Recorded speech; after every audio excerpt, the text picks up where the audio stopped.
नमस्कार। Colonel academy के online platform पर आपका एक बार फिर से स्वागत है। आईपीसी का तीसरा पार्ट आज आप प्रैक्टिस करने वाले हैं और इसमें भी हमने 15 सवाल ही रखे हैं, क्योंकि सवाल तो बहुत सारे बनाए जा सकते हैं, लेकिन ये आपके मूल्यांकन के लिए हैं कि अगर आपने टॉपिक को पढ़ा है और इन 15 सवालों का आप सही जवाब दे देते हैं तो इसका मतलब है कि वो टॉपिक आपका तैयार है, आप इससे आने वाले किसी भी प्रश्न का जवाब दे पाएंगे। ध्यान रहे, यह मात्र एक प्रैक्टिस वीडियो है। हर बार की तरह मैं इस बार भी आपको बता रहा हूँ, पहले आप कर्नल एकेडमी ऐप के अंदर दिए गए इस पूरे टॉपिक को, कॉन्सेप्ट को, चैप्टर को, थ्योरी को सही तरीके से पढ़ लीजिए। उसके बाद आप प्रैक्टिस वीडियो को सॉल्व करेंगे तो आपके लिए ज़्यादा मददगार साबित होगा। आइए पहले सवाल पर चलते हैं। गलत विकल्प का चयन कीजिए। चोरी धारा 379, उद्दापन 384, लूट 389 और डकैती 395। अब यहाँ पर देखिए, चोरी 379 में ही है, दंडनीय अपराध है। उद्दापन का मतलब है कि किसी व्यक्ति को डरा करके उससे धन या संपत्ति लेना, मौकाए वारदात पर नहीं, कभी भी। जैसे कहा जाता है रंगदारी मांगना, तो 384 में है, ये भी बिल्कुल सही है। लूट धारा 389 दे रखा है, जबकि ऐसा नहीं है। लूट 392 के तहत दंडनीय होता है और गलत विकल्प का आपको चयन करना है, तो यही जो विकल्प है ये गलत है, क्योंकि चौथा विकल्प डकैती भी 395 के तहत दंडनीय होती है। तो गलत विकल्प है सी, यानी कि सही उत्तर है आपका सी।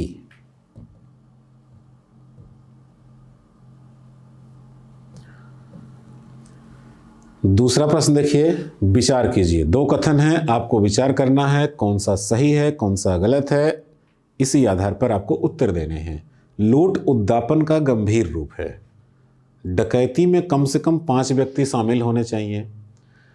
अब ये तो मुझे लगता है आपके लिए आसान है कि कोई भी लूट तब डकैती हो जाती है जब उसमें कम से कम 5 व्यक्ति शामिल होते हैं।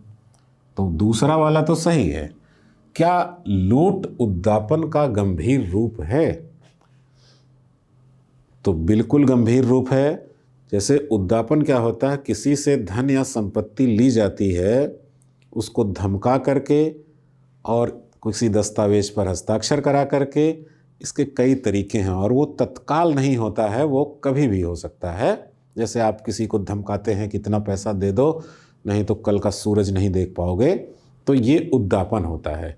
लेकिन लूट जो होता है, उसमें उद्दापित होने वाला व्यक्ति और उद्दापन करने वाला व्यक्ति, यानी लूटने वाला और लुटने वाला, दोनों मौकाए वारदात पर मौजूद होते हैं। उसको भय दिखा करके तत्काल चल संपत्ति को लिया जाता है। ये ज़्यादा गंभीर होता है, इसमें शरीर को भी खतरा होता है संपत्ति के साथ साथ, और इसलिए लूट उद्दापन का गंभीर रूप है। ये भी विकल्प सही है और इस आधार पर दोनों कथन आपके हो जाते हैं सही, यानी कि सी उत्तर बिल्कुल सही होगा। तीसरा प्रश्न देखिए, यह की सहमति के बिना यह की भूमि पर लगे वृक्ष को बेईमानी से लेने के आशय से क उसे काट डालता है और वृक्ष जमीन पर गिर जाता है, लेकिन क वृक्ष को ले नहीं जा पाता। क ने कौन सा अपराध किया है? प्रॉब्लम कभी कभी दी जाती है, इस तरह का एक एग्जाम्पल दिया जाएगा और आपसे पूछा जाएगा कि ये कौन सा अपराध है। मैं आपको इसको साधारण भाषा में प्रश्न को देता हूँ कि आप हमारी ज़मीन पर लगे हुए एक वृक्ष को बेईमानी से ले जाने के आशय से काटते हैं और वो वृक्ष वहीं पर गिर जाता है, लेकिन आप उसे ले नहीं जा पाते। अब आप बताइए कि आपने कौन सा अपराध किया है? चोरी किया है, चोरी का प्रयत्न किया है, लूट किया है या लूट का प्रयत्न किया है? आपके दिमाग में आ रहा होगा कि आप क्योंकि उस वस्तु को ले नहीं जा पाए इसलिए आपने प्रयत्न किया, लेकिन आपका दिमाग यहाँ पर बिल्कुल भी सही काम नहीं कर रहा है। ये चोरी का अपराध होता है। क्योंकि चोरी का मतलब है कि आप बेईमानी पूर्वक आशय से हमारी संपत्ति को हमारे कब्जे से बाहर कर देते हैं।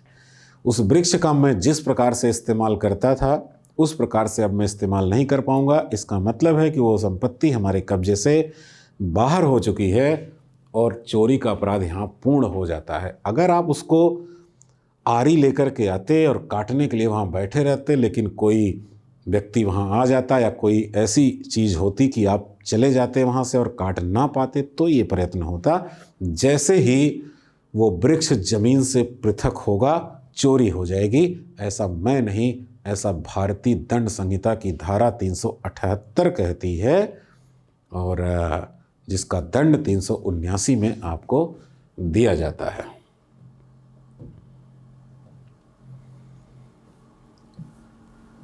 चौथा प्रश्न है, चोरी का अपराध होता है स्वामित्व के विरुद्ध, कब्जे के विरुद्ध, स्वामित्व व कब्जे दोनों के विरुद्ध, वस्तु के विरुद्ध। चोरी का अपराध किसके विरुद्ध अपराध माना जाता है? तो चोरी का अपराध जो होता है वो कब्जे के विरुद्ध अपराध माना जाता है। स्वामित्व के विरुद्ध अपराध नहीं होता है ये, कब्जे के विरुद्ध। कब्जे के विरुद्ध का मतलब है कि चोरी होने के लिए ज़रूरी नहीं है कि उसको उसके स्वामी के घर से ही चुराया जाए या उसके कब्जे से ही चुराया जाए। मान लीजिए कि मेरी कोई वस्तु आपके पास रखी हुई है और कोई व्यक्ति वहाँ से उसे चुरा ले जाता है, तो ये आपके खिलाफ अपराध हुआ है, आपके यहाँ से चोरी हुई है। आप रिपोर्ट दर्ज करवा सकते हैं क्योंकि उस वक्त वो वस्तु आपके कब्जे में थी। तो चोरी का जो अपराध होता है वो कब्जे के विरुद्ध अपराध होता है, स्वामित्व के विरुद्ध अपराध नहीं होता है।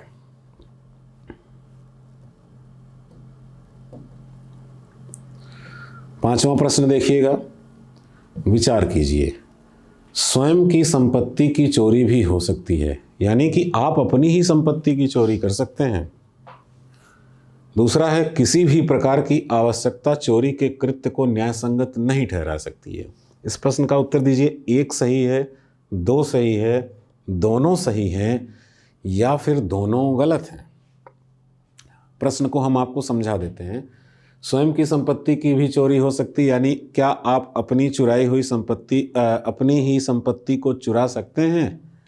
और दूसरा है, किसी भी प्रकार की आवश्यकता चोरी के कृत्य को न्यायसंगत नहीं ठहरा सकती।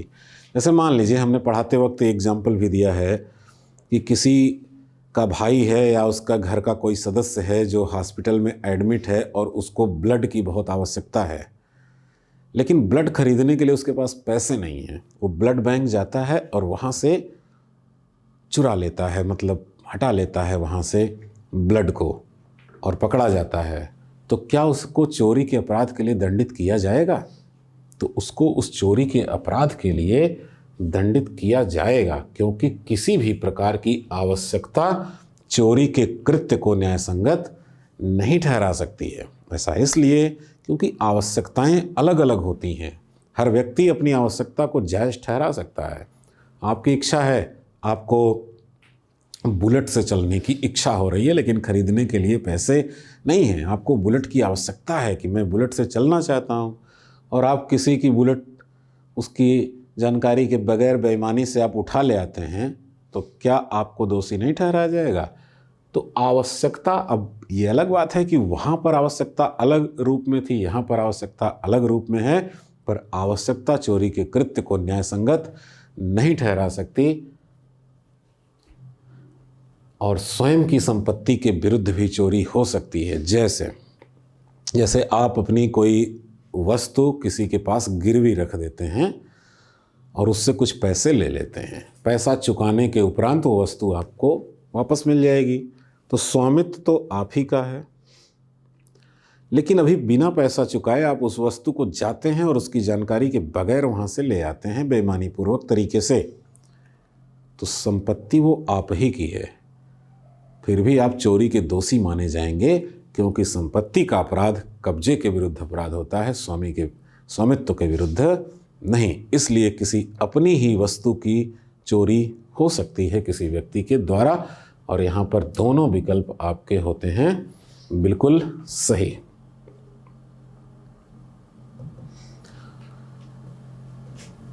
छठवां प्रश्न देखते हैं, कौन सा सही सुमेलित नहीं है? न्यासभंग 405 धारा है ये, आपराधिक दुर्विनियोग 403, रिष्टि 425, गृहभेदन 441। तो न्यासभंग धारा 405 में है, ये बिल्कुल सही है। आपराधिक दुर्विनियोग 403 में है, ये भी बिल्कुल सही है। रिष्टि 425 में है, ये भी बिल्कुल सही है। गृहभेदन 445 में होता है, 441 में नहीं होता। 441 में गृह अतिचार का अपराध होता है, आपराधिक अतिचार का अपराध होता है। तो डी विकल्प यहाँ पर आपका उत्तर होगा, यानी कि यही सुमेलित नहीं है।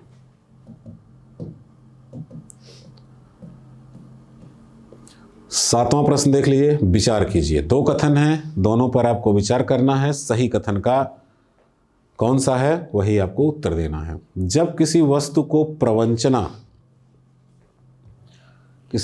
को प्रवंचना कर मूल्य प्राप्त किया जाता है तो इसे प्रतिरूपण द्वारा छल कहा जाता है। और दूसरा है, छल के अपराध में स्वामी के कब्जे से संपत्ति हटाई जाती है। तो पहला गलत है। इसलिए गलत है कि किसी वस्तु को प्रवंचना मतलब प्रपंच, झूठ बोल करके, मिथ्या व्यपदेशन करके, गलत तरीके से बरगला करके अगर किसी वस्तु को आप बेचते हैं, उसका मूल्य प्राप्त करते हैं, तो इसको छल कहा जाता है। प्रतिरूपण द्वारा छल नहीं कहा जाता। प्रतिरूपण द्वारा छल होता है जब कोई इंसान अपने को किसी अन्य इंसान के बारे में प्रदर्शित करता है।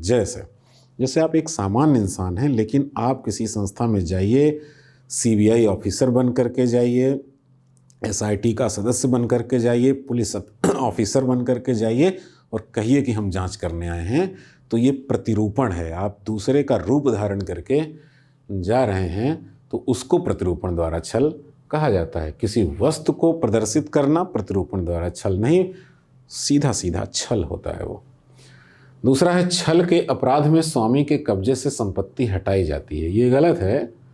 छल के अपराध में प्रवंचना करके संपत्ति का मूल्य प्राप्त किया जाता है, यानी कि दोनों गलत है यहाँ पर, और डी विकल्प आपका हो जाएगा सही।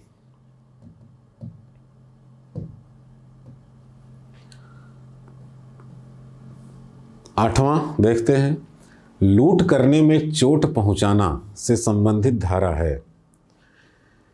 एक तो लूट की परिभाषा वाली धारा होती है, एक लूट के लिए दंड होता है। सामान्यतः आप किसी को कट्टा सटाते हैं और उसकी वस्तु को ले लेते हैं, तो लूट हो गई। एक होता है लूट करने में किसी को चोट पहुंचा देना।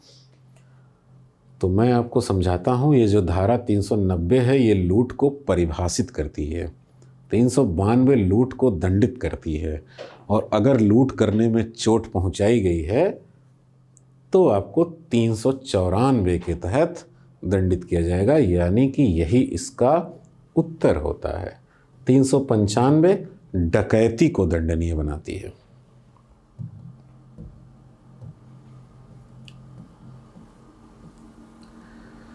कौन सा सही सुमेलित नहीं है? डकैती की तैयारी 399, डकैती के लिए इकट्ठा होना 402। बहुत बार मैं इसको आपको पढ़ा चुका हूँ, बहुत सारे चैप्टर में, अपराध दंड के सिद्धांत में इसको मैंने पढ़ाया है, आईपीसी में पढ़ाया है, कई जगहों पर एग्जाम्पल के तौर पर मैंने आपको इसको दिया है।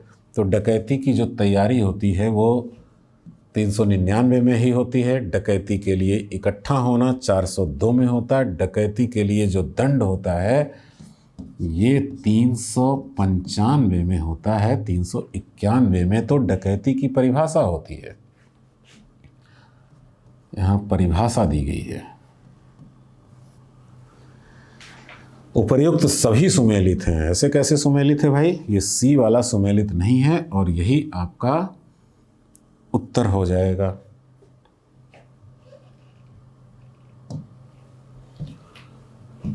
दसवां प्रश्न देखिएगा, विचार कीजिए। दो कथन हैं, विचार करना है और जवाब देना है।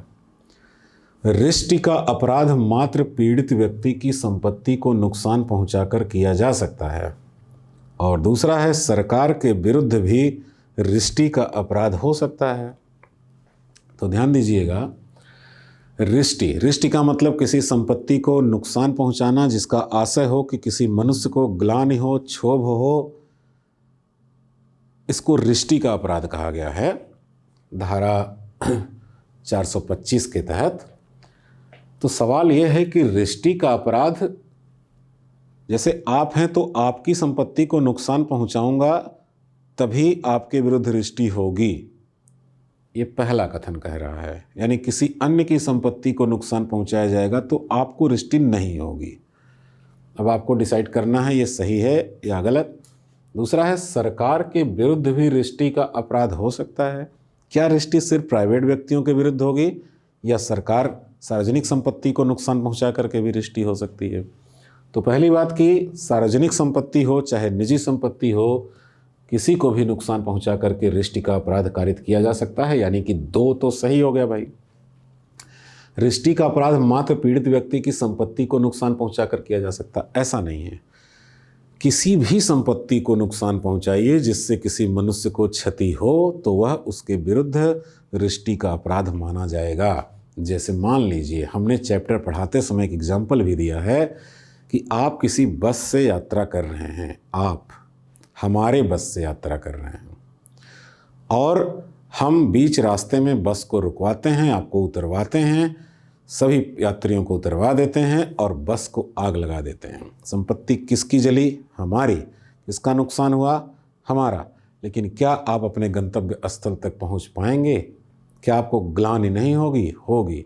यानी अपनी संपत्ति को नुकसान पहुंचा करके भी रिष्टि की जा सकती है।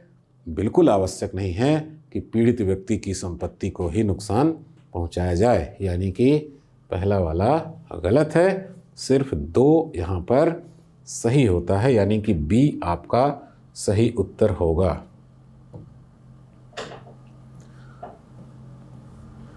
ग्यारहवें पर आते हैं। गृह भेदन कितने प्रकार से किया जा सकता है? 5 प्रकार, 6 प्रकार, 7 प्रकार, 8 प्रकार। गृह भेदन क्या होता है? सेंधमारी का नाम सुना होगा आपने। सेंधमारी, सेंध काटना भी इसको बोलते हैं। आमतौर पर हम समझते हैं कि सेंध काटना सिर्फ घर की दीवार में छेद करना और घर के अंदर घुस जाना ही सेंध काटना होता है, यानी कि गृह भेदन होता है। लेकिन ऐसा नहीं है। गृह भेदन 6 प्रकार से किए जा सकते हैं। भारतीय दंड संहिता में संपत्ति के विरुद्ध अपराधों को पढ़ाते वक्त हमने आपको समझाया है कि गृह अत्याचार को अगर 6 प्रकार से किया जाए तो वह गृह भेदन होता है। अब उन 6 को एक एक करके समझाया जाएगा तो वक्त थोड़ा ज़्यादा लगेगा। चैप्टर मौजूद है, आप उसको जा कर के आराम से पढ़ सकते हैं। मैं तो उम्मीद ये करता हूँ कि आप पढ़ चुके होंगे और उसके बाद आप इस प्रैक्टिस वीडियो को सॉल्व कर रहे होंगे।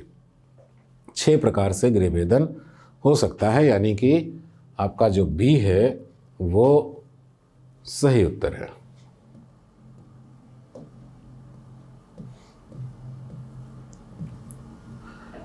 बारहवां प्रश्न है, विचार कीजिए। 2 कथन यहां पर हैं, आपको विचार करना है कौन सा सही है और उसी सही के अनुसार आपको उत्तर देना है। पड़ी हुई संपत्ति प्राप्त करना और उपयोग करना अपराध नहीं है। और दूसरा है, किसी के कब्जे से बेईमानी पूर्वक संपत्ति को हटाना आपराधिक दुर्विनियोग है। पड़ी हुई संपत्ति, जैसे मान लीजिए आप रास्ते में कहीं जा रहे हैं और आपको वहाँ पर 500 रुपये का एक नोट गिरा हुआ मिल गया, आप उसको ले लेते हैं, जाते हैं, उससे नाश्ता करते हैं, और ऐसा करना कोई अपराध नहीं है। पहला कथन यही कह रहा है। क्या ऐसा हो सकता है? ऐसा नहीं हो सकता है, क्योंकि ये अपराध है और इस अपराध को कहते हैं आपराधिक दुर्विनियोग। संपत्ति का बेईमानी से दुर्विनियोग भी बोलते हैं इसको। तो ये अपराध होता है। और दूसरा है, किसी के कब्जे से बेईमानी पूर्वक संपत्ति को हटाना आपराधिक दुर्विनियोग है। अब तो आप समझ चुके हैं कि आपराधिक दुर्विनियोग क्या होता है। तो पड़ी हुई संपत्ति को प्राप्त करना और उसका इस्तेमाल करना आपराधिक दुर्विनियोग होता है। ये दुर्विनियोग नहीं है, ये किसी के कब्जे से बेईमानी पूर्वक संपत्ति को हटाना चोरी का अपराध होता है, न कि दुर्विनियोग का अपराध होता है। इसलिए पड़ी हुई संपत्ति को प्राप्त करना, उपयोग करना अपराध नहीं है। ये भी गलत हुआ, ये भी गलत हुआ, और आपके दोनों कथन हो गए गलत। 13वें प्रश्न पर आ जाते हैं। विचार कीजिए। कूट रचना का अपराध मिथ्या दस्तावेज से संबंधित है, और दूसरा है इसमें इलेक्ट्रॉनिक दस्तावेज भी शामिल है। कूट रचना आपने पढ़ा होगा 466 में। कूट रचना का मतलब कूटकृत यानी गलत तरीके से, अवैध तरीके से किसी चीज़ को रचना, कूट रचना। यह सिर्फ दस्तावेजों यानी गलत तरीके के बनाए गए दस्तावेजों से संबंधित अपराध है। क्या ये सही है? क्या किसी वस्तु को बनाना इस तरह से कूट रचना में नहीं आएगा, सिर्फ दस्तावेज ही आएंगे? तो सही है, सिर्फ दस्तावेज ही आएंगे। लिखावट के आविष्कार के साथ ही कूट रचना के अपराध का आविष्कार हुआ, यानी कि दस्तावेज ही आएंगे। अब दूसरा है कि इसमें इलेक्ट्रॉनिक दस्तावेज भी शामिल है, यानी कागजी दस्तावेज बनाना ही होगा, या कोई मेल वगैरह गलत तरीके से बनाना, या कोई कंप्यूटर में कोई जो चीज़ें आप बनाते हैं, आंकड़े रखते हैं, अगर उसको भी आप बनाते हैं तो वो भी कूट रचना में आएगा। तो कहा गया है कि चाहे वो कागजी दस्तावेज हो, चाहे वो इलेक्ट्रॉनिक दस्तावेज हो, दोनों कूट रचना के दायरे में आएंगे, यानी कि दोनों सही है इसमें। मतलब सी विकल्प आपका हो जाता है बिल्कुल सही। इसके बाद हम आ जाते हैं 14वें प्रश्न पर। विचार कीजिए। पति व पत्नी भी एक दूसरे की वस्तु की चोरी कर सकते हैं। और दूसरा है, आपराधिक विधि में पति व पत्नी को दो अलग व्यक्ति माना जाता है। हिंदू विधि में पति व पत्नी को एक ही व्यक्ति माना जाता है, और इसलिए बहुत सारे ऐसे लाभ हैं जो पति पत्नी में से किसी एक को ही दिए जाते हैं। लेकिन अपराध विधि में पत्नी के कृत्य की सज़ा पति को नहीं दी जा सकती, पति के कृत्य की सज़ा पत्नी को नहीं दी जा सकती। कहने का अर्थ है कि अपराध विधि में पति और पत्नी दो अलग व्यक्ति होते हैं, और इसलिए वह एक दूसरे की वस्तुओं की चोरी के लिए भी दंडित किए जा सकते हैं। यानी पति और पत्नी भी एक दूसरे की वस्तु को चोरी कर सकते हैं। ये भी सही है और ये भी सही है, यानी कि दोनों विकल्प आपके यहाँ होते हैं बिल्कुल सही। अब हम अंतिम प्रश्न पर आ जाते हैं। विचार कीजिए। सद्भावपूर्वक किसी व्यक्ति को अवरोध किया जा सकता है। अभी थोड़ी देर पहले हमने आपको पढ़ाया था सदोष अवरोध, सदोष परिरोध। सद्भावपूर्वक यानी कि अगर किसी को आप सद्भावपूर्वक रोकते हैं किसी दिशा में जाने से, तो यह अपराध नहीं होगा। पहला कथन यही कह रहा है। और दूसरा, जीवित भेड़ के शरीर से बाल काटकर ले जाना चोरी का अपराध होगा। इस पर क्या विचार बन रहे हैं आपके? पहला सही है, दूसरा सही है, दोनों सही हैं, या फिर दोनों गलत हैं? तो भारतीय दंड संहिता में चोरी वाले चैप्टर का ही ये दृष्टांत है, यानी उसका उदाहरण है कि जीवित भेड़ के शरीर से अगर ऊन काट कर ले जाते हैं, ऊन यानी उसका बाल जिससे ऊन बनाया जाता है, तो ये चोरी का अपराध होगा। क्योंकि अगर आप उसके जिसके कब्जे में वो भेड़ है उसकी सहमति के बिना बेईमानी पूर्वक आशय से अगर आप ऐसा कार्य कर रहे हैं तो फिर ये चोरी का अपराध है। और अगर कोई व्यक्ति कहीं जा रहा, आपको लगता है कि उधर जाने से उसको खतरा हो सकता है, तो उस दिशा में उसे जाने से आप बिल्कुल रोक सकते हैं। इसको कहते हैं सद्भावपूर्वक रोकना, और ऐसा करना अपराध नहीं होता। यानी कि यहाँ पर दोनों विकल्प आपके सही हो जाते हैं।